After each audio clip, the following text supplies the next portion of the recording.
Hey everybody, Dr. Zach Meester here with Pinnacle Physical Therapy. Today I'm going to be showing you guys an exercise that you can use to start working on hip flexion mobility.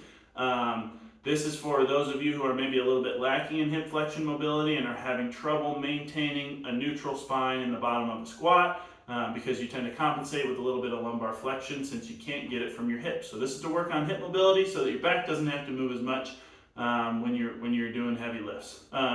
So what we're going to do here is essentially a single leg child's pose, okay? And we're going to send the other leg backwards instead of tucking both underneath. The reason we're doing that is we don't want the pelvis to rock forwards because we don't want that lumbar flexion that's causing pain. So instead of doing both legs together, what you will do is we'll take one leg and we'll reach it back behind us, okay? The further back, the better. The goal is to get this hip or this butt as close to this heel as possible.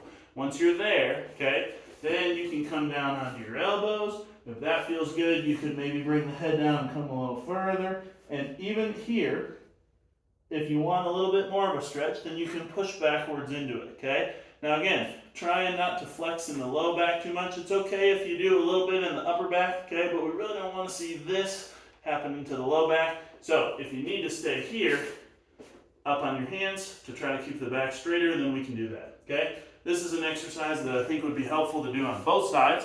What we're going to do is we're going to find a position where you feel a gentle stretch either here in the back of the hip, or maybe you feel a little bit of pressure in the front. That's fine too, as long as it's a little bit. We're going to settle into that position for at least a minute, okay? And then we'll switch sides. We'll do the same thing on the other side. Really, this exercise is going to be most helpful if you can do at least 4 sets of a minute at a time. You don't have to split it up like that. You could do a 4-minute hold on one side and a 4-minute hold on the other, but we got to spend a lot of time in this position if we want to see improvements in our hip flexion mobility.